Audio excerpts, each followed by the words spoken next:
¿Qué tal? Espero que se encuentren bien. Vamos a continuar con nuestro curso de Física 4. En esta sesión vamos a hablar sobre un término que se llama excitación magnética. Observen el pizarrón. Tenemos aquí un solenoide, una bobina, un agrupamiento de espiras.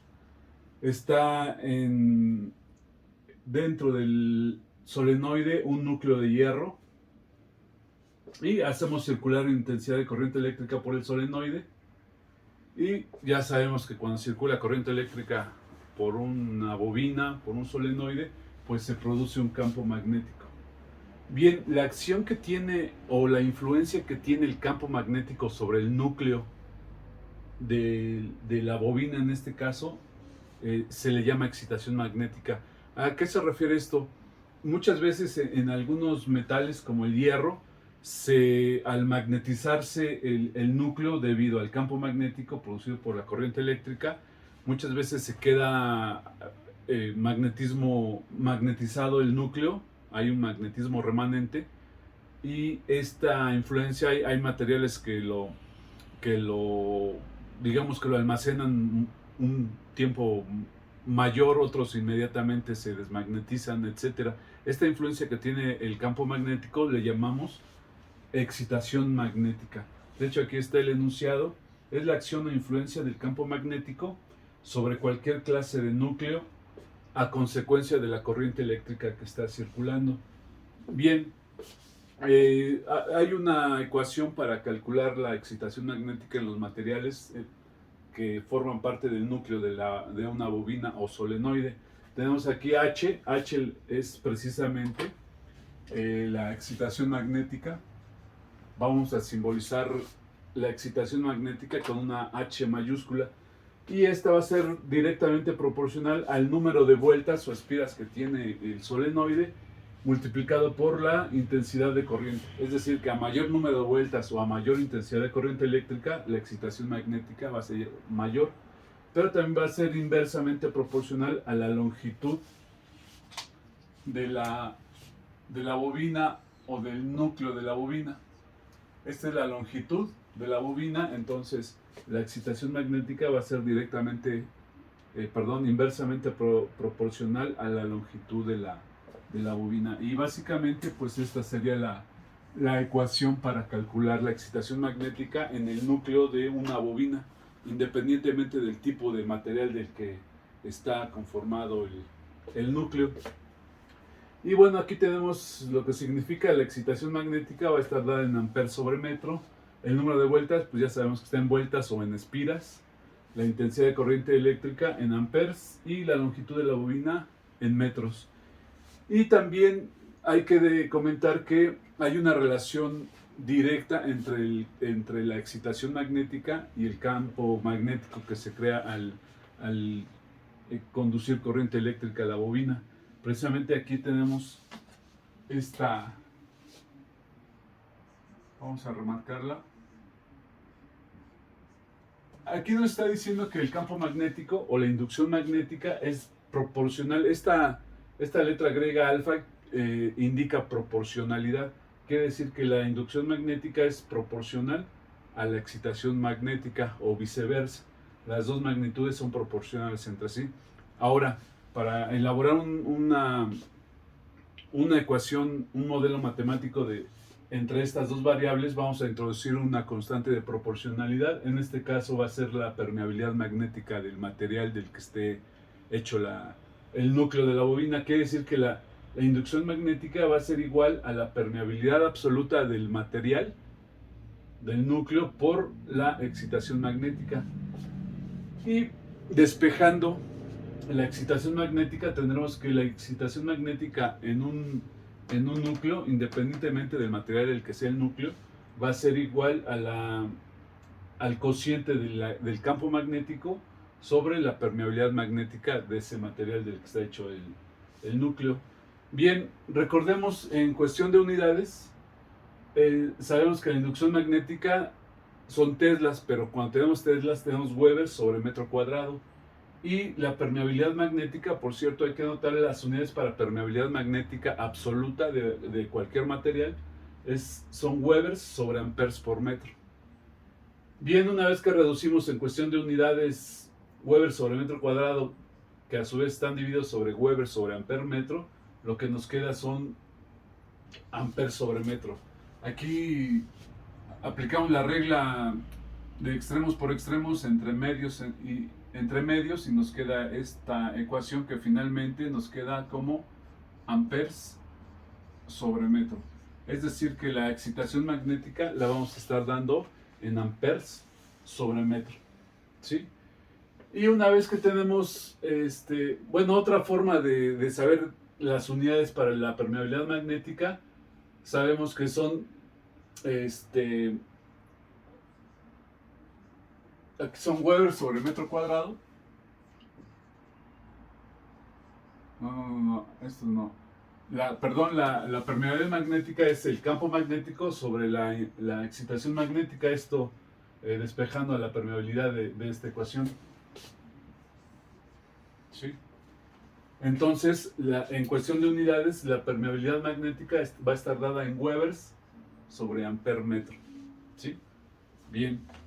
Y bueno, este tema es muy sencillo, es muy básico, solamente hay unas dos ecuaciones muy sencillas. Y vamos a seguir hablando de la permeabilidad. Ya habíamos comentado antes que la permeabilidad magnética de cualquier sustancia es la facilidad con la que esta sustancia permite ser atravesada por líneas de fuerza de campo magnético. Y aquí hay algunos términos. Elaboré una tabla en donde tengo en la primera columna la sustancia, o sea, el tipo de sustancia. Hay sustancias ferromagnéticas, paramagnéticas, y están comparadas con el aire. Y también hay sustancias diamagnéticas. Veamos, una sustancia ferromagnética, su permeabilidad magnética es mucho mayor. Cuando ponemos dos signos mayor que, quiere decir que la permeabilidad magnética de estas sustancias ferromagnéticas es mucho mayor a la permeabilidad del aire. Y por lo tanto, la permeabilidad relativa de estas sustancias es mayor, mucho mayor a 1. En tanto, como consecuencia, su inducción magnética con este tipo de materiales es mucho mayor que la inducción magnética en el aire. ¿Cuáles son ejemplos de algunos materiales ferromagnéticos? Pues precisamente el hierro, el cobalto, el níquel y aleaciones de hierro, es decir, aceros. Y también tenemos sustancias paramagnéticas. Aquí la permeabilidad absoluta magnética va a ser mayor que la permeabilidad del aire. No tanto como las ferromagnéticas, pero sí sigue siendo mayor que la permeabilidad del aire. La permeabilidad relativa de estas sustancias es mayor a 1. La inducción magnética aún sigue siendo mayor que la inducción magnética en el aire. Y ejemplos de materiales de esta característica son todos los metales excepto los ferromagnéticos. Todos los metales tienen una permeabilidad mayor que la del aire. Y en comparación, aquí está el aire. Su permeabilidad absoluta del aire es igual a la permeabilidad absoluta del aire. Y la permeabilidad relativa, hay que tenerlo en cuenta, la permeabilidad relativa del aire es igual a 1. Entonces las sustancias paramagnéticas y ferromagnéticas son mayores que la permeabilidad relativa del aire. Y su inducción magnética pues es la misma. Bien, y finalmente en la tabla vienen las sustancias diamagnéticas. Estas sustancias son las que no se pueden magnetizar, tampoco pueden ser atraídas por los imanes. Por lo tanto, la permeabilidad magnética absoluta de estas son mucho menor que la permeabilidad del aire. Su permeabilidad relativa, por consecuencia, es menor a 1. Su inducción magnética también es menor que la inducción magnética en aire. Y algunos materiales, el bismuto, el carbono, en general los materiales dieléctricos, los que no transportan corriente eléctrica, como el plástico, la baquelita, etcétera, y desde luego el bismuto y el carbono, ¿sí? Entonces, pónganle como título propiedades magnéticas de la materia, y estamos hablando de las permeabilidades magnéticas. Posteriormente vamos a hacer problemas en donde esté involucrado la excitación magnética, en cualquiera de estas dos formas de ecuación. Es un tema corto, pero si viene en el examen hay que anotarlo, tenerlo en cuenta. ¿Sale? Nos vemos, vamos a continuar.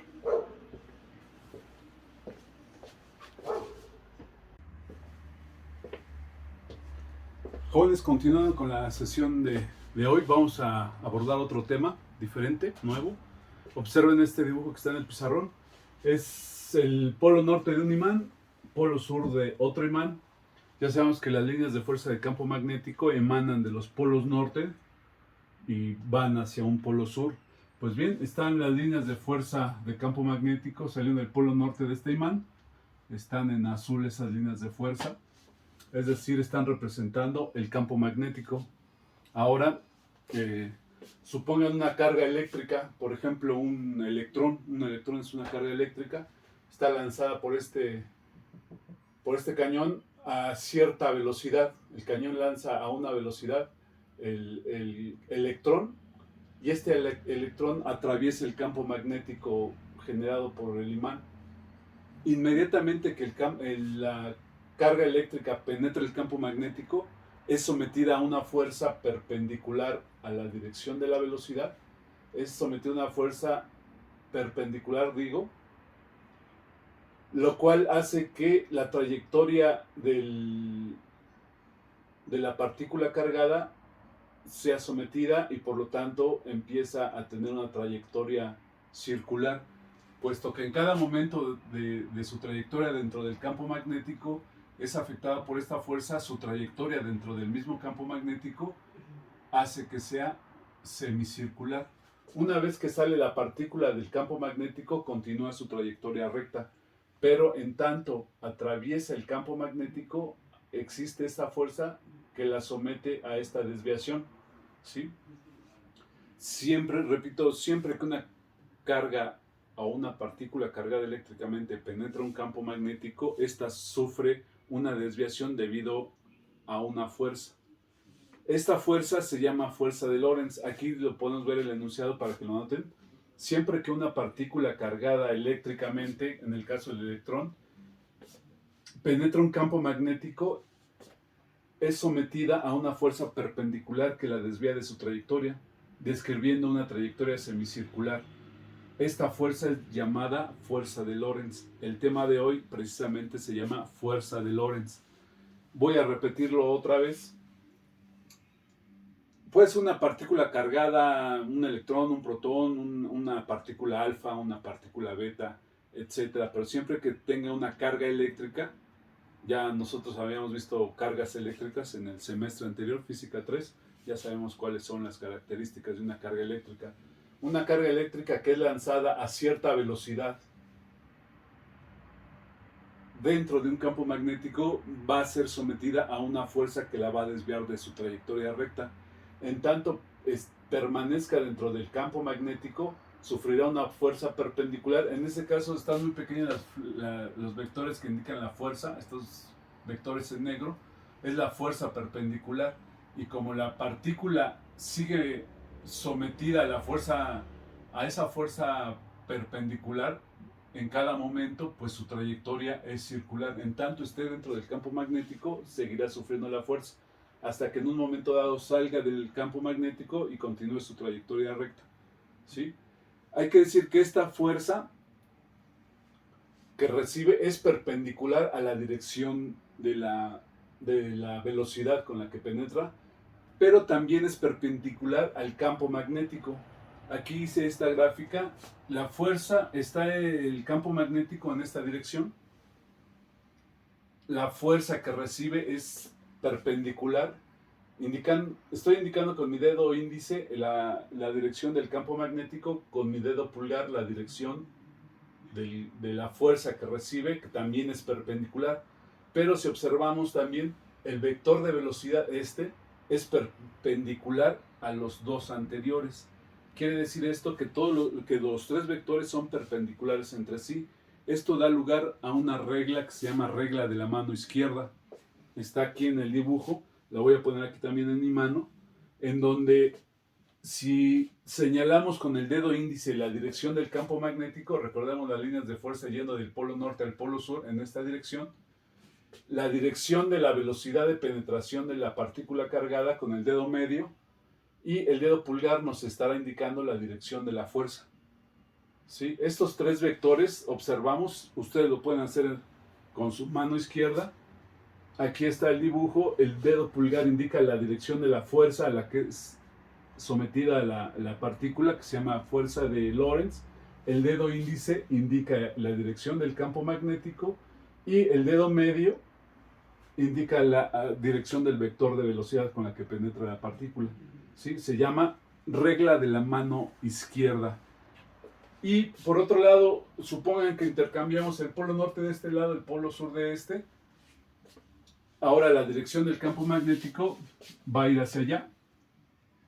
La dirección de la fuerza va a ir hacia abajo, puesto que...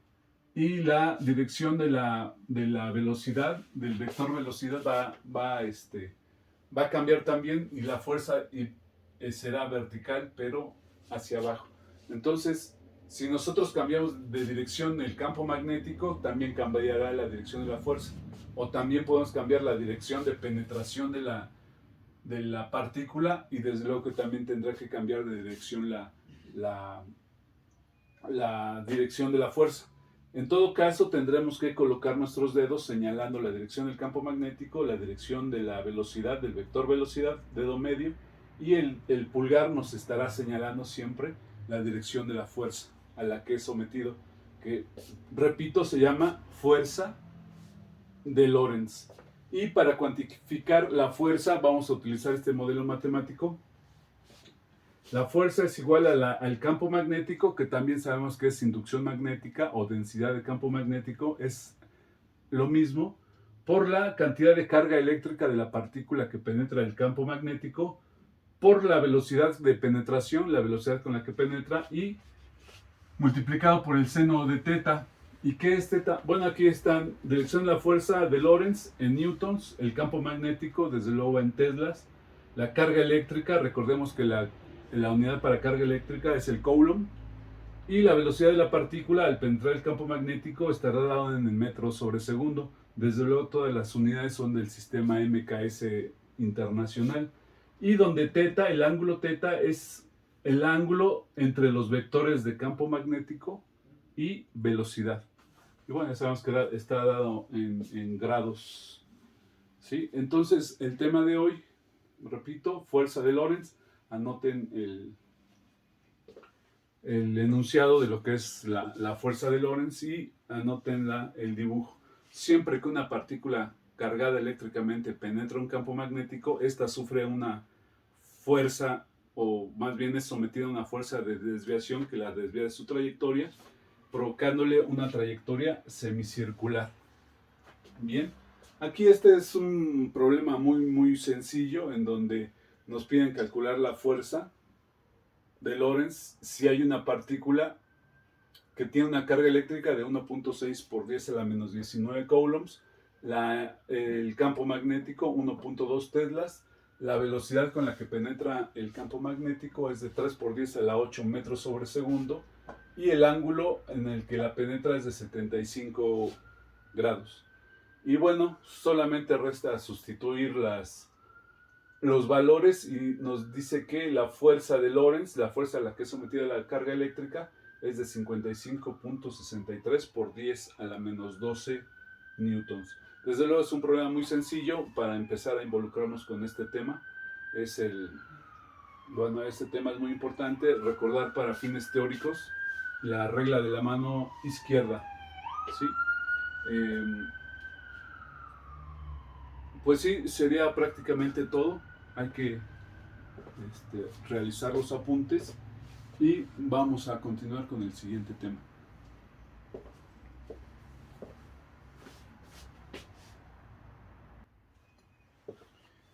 Bien, vamos a observar esto. Recuerdan, siempre que hay un movimiento o un cuerpo está orbitando, está teniendo una trayectoria semicircular. Por ejemplo, en este caso, la partícula cargada, el electrón, que tiene una trayectoria circular. Recordemos que siempre que un objeto está orbitando, la fuerza que hace que orbite es una fuerza centrífuga. ¿Sí? Vamos a ponerlo aquí para recordarlo. Siempre que un cuerpo está teniendo una trayectoria circular, este es el centro de la trayectoria, este es un... Bueno, para el caso es, supongan ustedes que ato con un cordel una pelota y le hago rotar, girar. Se tiene una fuerza centrípeta que tiene su vector es de la periferia del perímetro de la trayectoria circular hacia el centro. Se llama fuerza centrípeta, ustedes ya lo recordarán. Precisamente la fuerza de Lorentz en este caso es una fuerza centrípeta porque mantiene a la carga eléctrica, la jala hacia el centro de la trayectoria y hace que tenga la trayectoria circular. Recordemos que la fuerza centrípeta, su ecuación para poder calcularla es la masa por la velocidad al cuadrado sobre el radio de la trayectoria. El radio, pues, es esta distancia. Ahora, si en este caso la fuerza de Lorentz está haciendo las veces de fuerza centrípeta, es decir que la fuerza de Lorentz es igual a la fuerza centrípeta. Si nosotros sustituimos las ecuaciones de fuerza de Lorentz y fuerza centrípeta, vamos a tener esto, vamos a hacerlo. Fuerza es campo magnético por carga por velocidad. Esto es igual a masa por velocidad al cuadrado sobre el radio de la trayectoria. Vamos a despejar el radio de esta ecuación. Vamos a ponerlo con otro color. Vamos a hacerlo por pasos. Este radio que está dividiendo lo pasamos multiplicando al campo magnético, a la carga por velocidad. Esto es igual a masa por velocidad al cuadrado. Si despejamos el radio de aquí, vamos a tener que va a ser igual a la masa por la velocidad al cuadrado sobre el campo magnético por la cantidad de carga. ¿Sí? Radio es BQB, aquí también velocidad pasa dividiendo. Todavía podemos reducir la ecuación. Este cuadrado, cancelamos esta velocidad con una del cuadrado y nos vamos a quedar con masa por velocidad sobre campo magnético por cantidad de carga. Es decir que podemos calcular el radio de la trayectoria circular de una partícula cargada eléctricamente dentro de un campo magnético, que va a ser igual a masa sobre velocidad sobre Q. Y obtenemos esta ecuación que sería, anótenlo, para calcular el radio de la trayectoria circular de una partícula cargada eléctricamente dentro de un campo magnético. Voy a borrar esto. Espero que anoten esto porque es la demostración de cómo es que obtuvimos la ecuación. Bien, vamos a poner aquí para qué sirve esta ecuación. Sirve para calcular el radio de la trayectoria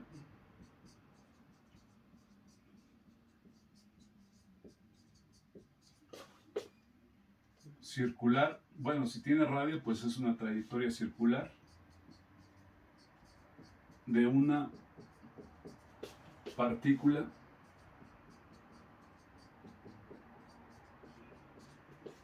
cargada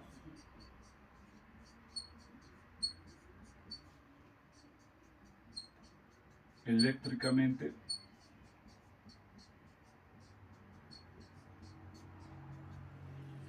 dentro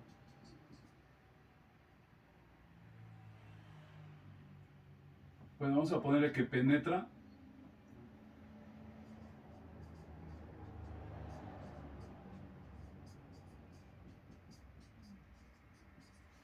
a un campo magnético.